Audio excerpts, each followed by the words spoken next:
So hey, this is Joe back with another video with Freshwater Therapy. We're out here ice fishing. We've got just a beautiful day. We got some snow obviously falling. What we wanted to do today was to show you what you would do if you were a beginner. You don't have technology, you don't have, you haven't invested $5,000 in ice fishing equipment. And what the beautiful thing about ice fishing is you don't have to have all that stuff. We're fishing a lake right now and we're catching fish in 7 to 8 feet of water.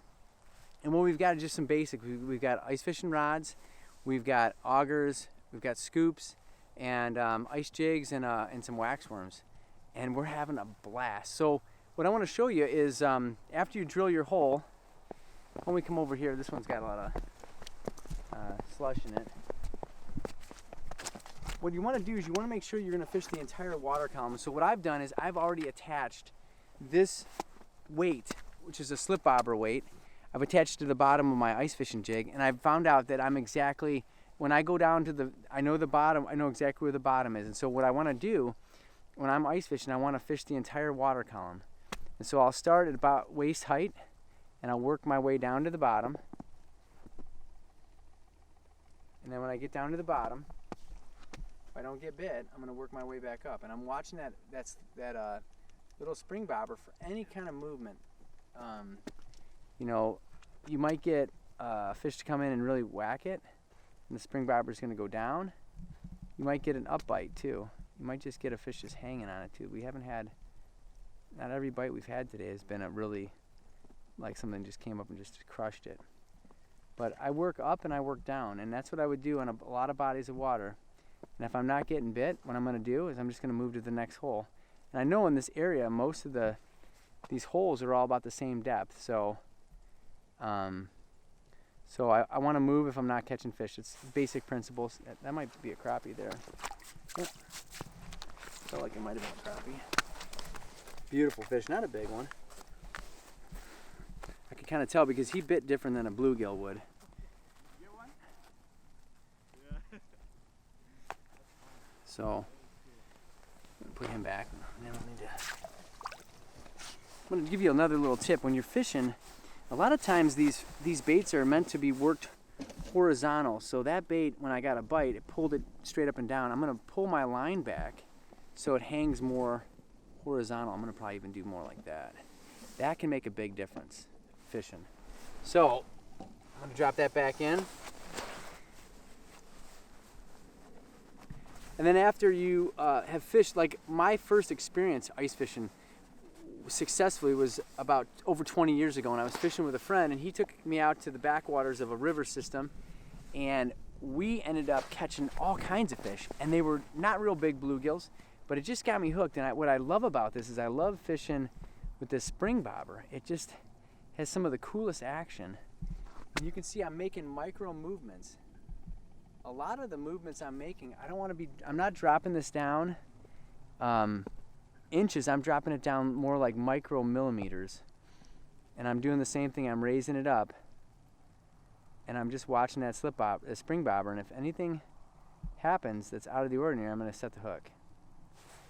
Now sometimes they bite it like that, and did you take me? Yep. I'll put another wax worm on. And so it's really basic. I mean, that's what makes ice fishing so much fun. It doesn't have to be that you go out and buy tons and tons of equipment. You can do really well with just some wax worms, a set of ice jigs. I mean, if I were to start out, I'd go out and probably buy me a set of tungsten ice jigs. This is the tungsten fly jig that VMC makes. You might make an investment of a couple $100 total, and see if you like it.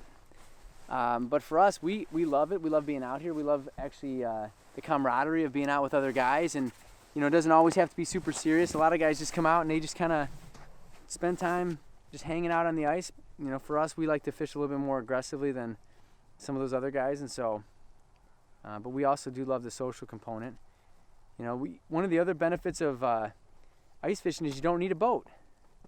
I mean, that was one of the big selling points for me. I didn't have a boat for a long time when I was young, and I couldn't wait for ice because that's another crappie. That's a better one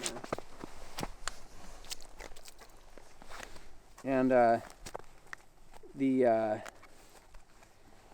You know, the ice season allowed me to get to access to places that I wouldn't normally have access to. Put him on, keep that one for my camera guy. My camera guy really likes crappies. And so, again, I'm going to straighten that so that it hangs horizontal. And sometimes guys are really particular about how they hang that, put that wax worm on there too. I know my son likes to just tail hook them so they kind of just hang like a plastic worm on the end of the jig. I have mine kind of wacky rigged right now. I think sometimes it does make a difference, and I think sometimes it doesn't really matter. I think they want something on there right now. They're not just hitting a bare hook.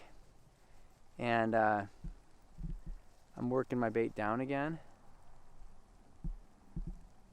Butthole? Somebody spotted this one out. Yeah. You can put a foot.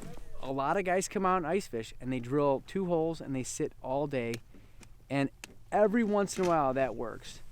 But there's lots of days where you have to move and move and move and move, and then you hit a couple fish, and you know that pot of fish spooks out, and then you move again, and you just keep moving and moving until you put together what needs to happen in order for these, you know, for you to catch what you're looking for. And we caught a couple fish in this hole, and I don't know, it seems like it's time to fly to the next one. But really the whole goal that we have with our YouTube channel is to help you. So if you have questions or you have things that you want us to talk about, please, you know, leave a comment, let us know. We would love to be able to kind of customize this channel so that it actually serves you. I mean our goal is to put good content together, and really we want to help you. And so whether you're a new fisherman or you're somebody who's been fishing a long time, it's really our desire to be able to kind of figure out ways that we can share what we know, and maybe even glean some more from those who, you know, have a different way of targeting fish or whatever. So that would be awesome.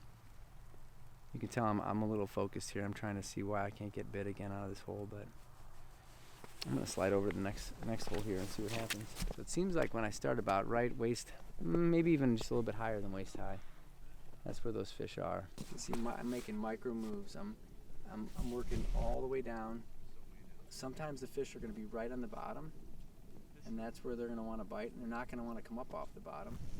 Sometimes they'll come screaming up off the bottom, and when you're making that lifting motion up, it looks like something that's coming up out of the mud that's hatching, and that's a lot of what they're feeding on, invertebrates, and so we're trying everything we can to kind of imitate that kind of stuff.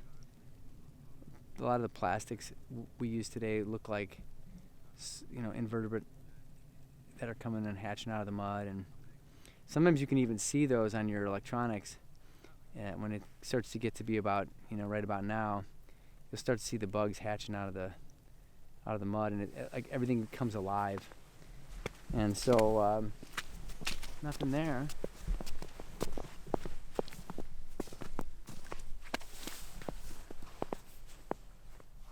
Huge credit to a guy named Jim Boris, who taught me a lot of what I know about ice fishing and got me really hooked.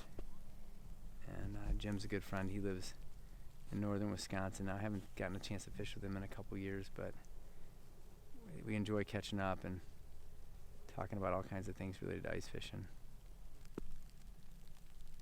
And so there you have it. I mean, you don't have to spend a ton of money to have a good time on the ice, and hopefully this was helpful for you. I mean, our goal again is that you would leave with some information and knowledge that actually you can use to become a better fisherman. So if you're new to ice fishing, you know, find a body of water near your house that has shallow water bluegills, and buy an auger, buy a couple ice rods. You know, again, I like to focus on something that has a spring bobber to, you know, some kind of spring bobber, and get a little slip bobber weight, get out there and give it a go. I mean, you know, again, you're going to want to make sure you're probably fishing with some sort of awesome. Probably going to want to fish with some sort of live bait, you know, maybe a wax worm or a couple spikes on there, and fish the entire water column and see how you do. But I guarantee if you get a nice day like today where You know, we had some snow, but we didn't have a lot of wind. It's not cold, real cold outside. It's a blast. So if this is helpful for you, we'd love to have you like it. If there's things we can do that can make it better, please leave a comment and hit that subscribe button too. Until next time, Freshwater Therapy says we're out.